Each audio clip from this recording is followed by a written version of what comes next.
Fala pessoal, sejam bem-vindos, começando mais um vídeo com muitas informações importantes. Mas antes, eu peço para que você se inscreva no canal, deixe o seu like e compartilhe o vídeo com o máximo de pessoas. Giro na tela e notícias a seguir.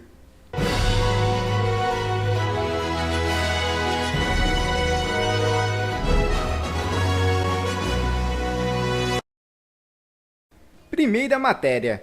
Deputado consegue assinaturas suficientes no Senado para a CPMI. André Fernandes agora busca alcançar 171 apoios na Câmara para a instalação do colegiado. O deputado federal André Fernandes anunciou na madrugada desta quarta-feira que conseguiu o número necessário de assinaturas no Senado para a instalação de uma comissão parlamentar mista de inquérito, com o objetivo de investigar os atos ocorridos no dia 8 de janeiro em Brasília. Com isso, o parlamentar agora precisa atingir apenas os apoios necessários na Câmara dos Deputados para que o colegiado seja automaticamente instalado. Pelo Twitter, Fernandes divulgou a lista de 27 senadores que apoiaram a medida e pediu que os cidadãos cobrem os parlamentares em que votaram. Já sobre a quantidade de assinaturas na Câmara, a atualização mais recente feita pelo parlamentar foi publicada no último dia 10 de fevereiro, quando a instalação da CPMI contava com o apoio de 65 congressistas. De acordo com o deputado, a opção por instalar uma CPMI e não uma comissão parlamentar de inquérito se deu por conta do fato que na comissão mista a instalação é automática. Não precisa do aval do presidente do Congresso, desde que a medida receba o apoio de 1/3 dos membros da Casa do Parlamento, 27 senadores e 171 deputados. Como o próprio nome já exemplifica, a diferença entre CPIs e CPMIs está na composição de cada uma delas. Enquanto as CPIs são compostas apenas pelos membros da casa na qual ela é instalada, as CPMIs são compostas por deputados e senadores, devendo ser igual à participação de cada um dos cargos, obedecido ao princípio da proporcionalidade partidária. Com fé em Deus, essa CPMI vai ser instalada e verdades aparecerão. Não é à toa que Lula está se borrando de medo dessa CPMI. Outra matéria. Tarcísio põe fim à exigência de vacina contra a Covid em São Paulo. É isso mesmo. O governador de São Paulo, Tarcísio de Freitas, sancionou nesta terça-feira o fim da exigência do comprovante de vacinação contra a Covid-19 no estado. Com isso, não haverá mais a obrigatoriedade da apresentação do comprovante de vacinação para acessar locais públicos e privados. Há algumas exceções: profissionais de saúde que tenham tido contato com imunossuprimidos, trabalhadores em instituições para idosos, mulheres grávidas e profissionais em contato com crianças portadoras de doenças crônicas. Outra matéria. Ludmila Lins Grilo é afastada do cargo de juíza por criticar decisões do STF. É isso mesmo.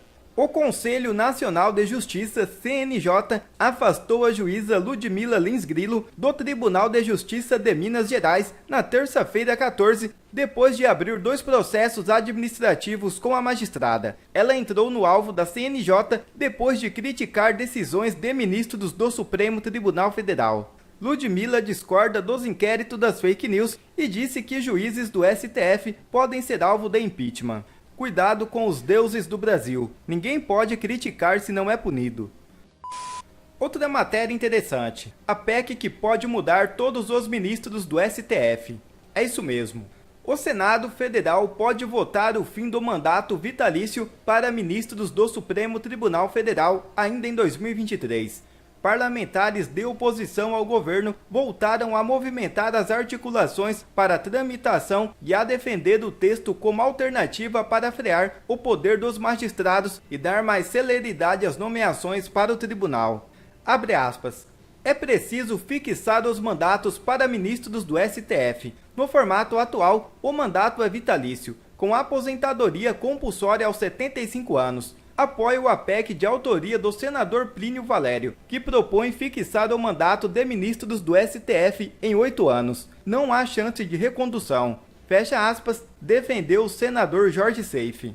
Se aprovada, a PEC também estabelece prazo para que as indicações dos novos ministros sejam feitas em até um mês, após o surgimento da vaga no STF. Ao Senado, caberá o prazo de 120 dias para análise da indicação.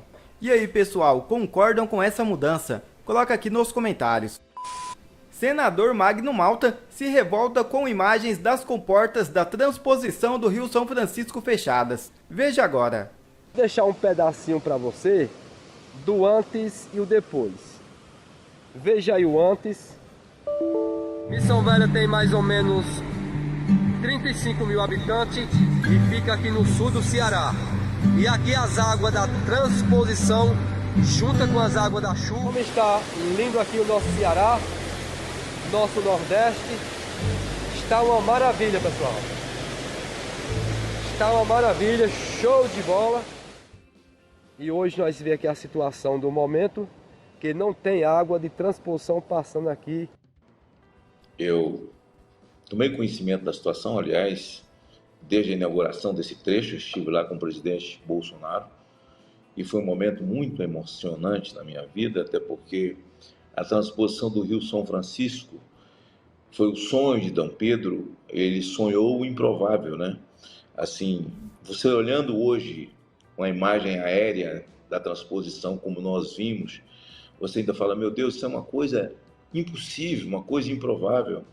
E assim, 200 anos depois de Dom Pedro ter sonhado o improvável, Deus levanta um improvável, chamado Jair Messias Bolsonaro, que fez do sonho de Dom Pedro, o sonho improvável, se tornar provável e as águas chegarem ao Nordeste.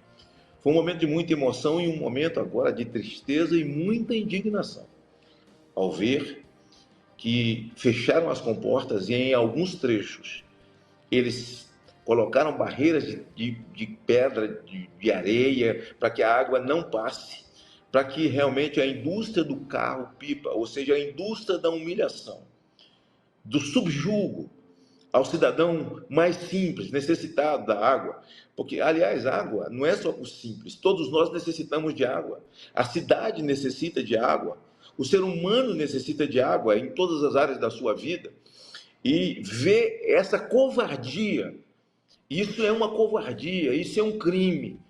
E quando você fala que é uma comissão na Câmara, já vinha na minha cabeça, desde que eu soube das covardias da volta da indústria do carro-pipa, porque pertence às oligarquias, esses carros-pipas são verdadeiras empresas de oligarquias políticas dessas regiões, para que nós também tiremos uma comissão aqui no Senado, ainda que sejam voluntários, né? Porque é bem capaz dessa comissão permanente de desenvolvimento regional se achar dona do Nordeste ou de qualquer parte do Brasil e não querer fazer comissão. E eu não estou nem aí. Nós podemos fazer uma comissão independente de qualquer coisa, sabe? Não é ninguém que vai pagar minha passagem, não é ninguém ir em loco visitar essa atrocidade, essa monstruosidade, essa covardia contra o povo do Nordeste. Bom, se você gostou desse vídeo e quer receber mais conteúdos como esse, então inscreva-se agora mesmo no canal, deixe o seu like e compartilhe o vídeo com o máximo de pessoas. Assim você vai estar me ajudando demais. Fico por aqui, um forte abraço e que Deus abençoe a todos. Brasil acima de tudo e Deus acima de todos.